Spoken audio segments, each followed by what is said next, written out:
Éphésiens chapitre 4, verset 30. N'attristez pas le Saint-Esprit de Dieu par lequel vous avez été scellés le jour de la rédemption. Avant de continuer avec le fait d'attrister le Saint-Esprit, frère Daniel et tous les frères qui suivaient, la révélation vraiment phénoménale, c'est dans 1 Thessaloniciens chapitre 5, verset 19, qui dit quoi? C'est l'un des courts versets de la Bible. N'éteignez pas l'esprit. Donc, on peut arriver à un moment où l'esprit de Dieu en toi, tu l'éteins. Voilà. Tu peux éteindre l'esprit carrément. Donc, on reviendra à Éphésiens pour voir comment on peut éteindre le Saint-Esprit. Et c'est pas là on va finir l'enseignement. N'éteignez pas. Donc, on peut éteindre. Il y a attrister et éteindre. Certains sont au niveau d'attrister. Et vous et moi, nous l'attistons.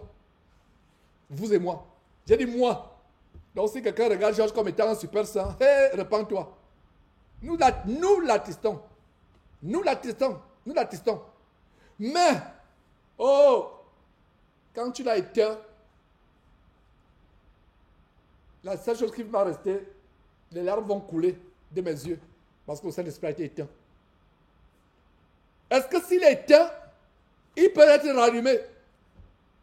Frère, je ne sais pas. Que Dieu lui-même réponde à la question. Il y a attrister et éteindre. Mais à force d'attrister, il va l'éteindre. Prenez une bougie. Prenons une bougie. Je ne vais pas allumer une bougie pour faire une démonstration. Les gens vont dire que je vais en train de faire la magie. Non. Prenez une bougie. Amusez-vous avec une bougie. Commencez à souffler pour embêter la flamme. Prenez une bougie. Faites cette expérience. Voilà, la flamme va à gauche. Elle va à droite. Une bougie.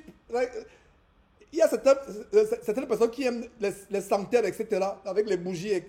Peut-être pour parfumer la maison, etc. Si c'est pour invoquer les esprits, ça veut dire qu'il n'y a même pas l'esprit dans votre vie, dans votre maison, c'est les démons. Mais imaginez qu'une bougie, il y a des gens qui conseillent que quand tu, pendant la cuisine, on allume une bougie pour chasser les mauvaises odeurs, surtout si c'est les sanctuaires, etc. Ok. Il y a toute une histoire pour les bougies. C'est l'objet de prédilection des marabouts et des évocateurs de Satan. Je n'aimerais pas ouvrir un débat sur les bougies, mais prenez une bougie, voyez, quand vous commencez à souffler, vous voyez comment la flamme, vous perturbez la flamme.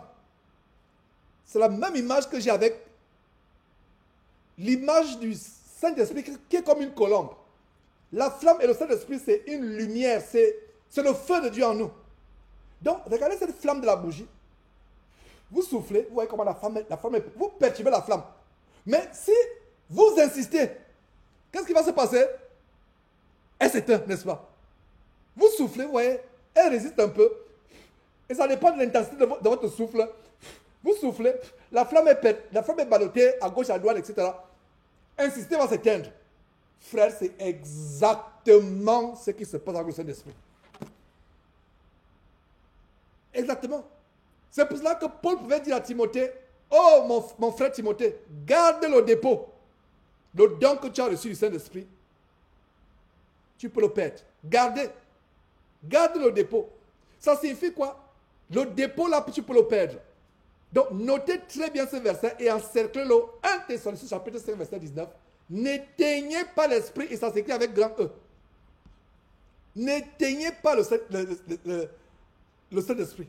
N'éteignez pas. N'éteignez pas. Donc, il y a Éphésiens chapitre 4, verset 30 qui dit n'attristez pas le Saint-Esprit de Dieu. Et 1 Thessaloniciens chapitre 5, verset 19 qui dit n'éteignez pas l'esprit. Ça veut dire que l'esprit de Dieu en toi peut être éteint. L'esprit de Dieu peut être éteint. Tu l'as eu. Tu as fait de grandes choses comme ce frère merveilleux de Togo qui a donné ce témoignage, qui a reçu le Saint-Esprit, qui a manifesté le Saint-Esprit. devrais-je plutôt dire, dans sa chambre, il s'est mis à parler en langue. C'est bon, c'est bien, ça nous réjouit. Nous venons de découvrir que on partissait le Saint-Esprit. Et là, ce n'est pas grave. Je ne dis pas que c'est une bonne chose. Comme il dit, ce n'est pas grave, ok, on peut commencer, on peut pécher.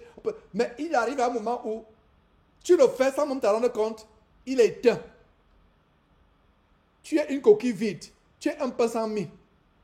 Tu es une coquille, mais une coquille, il n'y a rien à l'intérieur. Beaucoup de chrétiens sont devenus des coquilles vides. Frères, sœurs, si tu as l'impression que tu es une coquille vide, il se pourrait que l'Esprit de Dieu en toi, si tu l'avais pour commencer, il se pourrait que c'était éteint. Il n'y a plus rien. Ta vie spirituelle est devenue que l'ombre d'elle-même.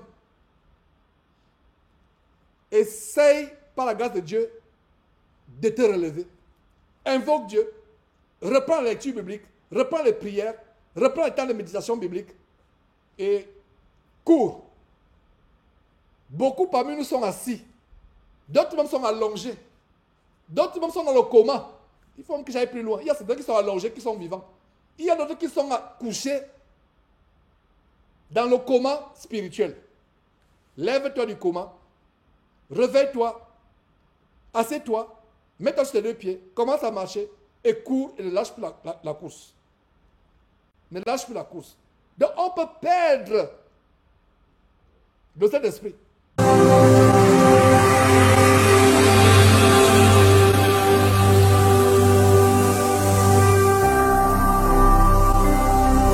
Jésus-Christ TV,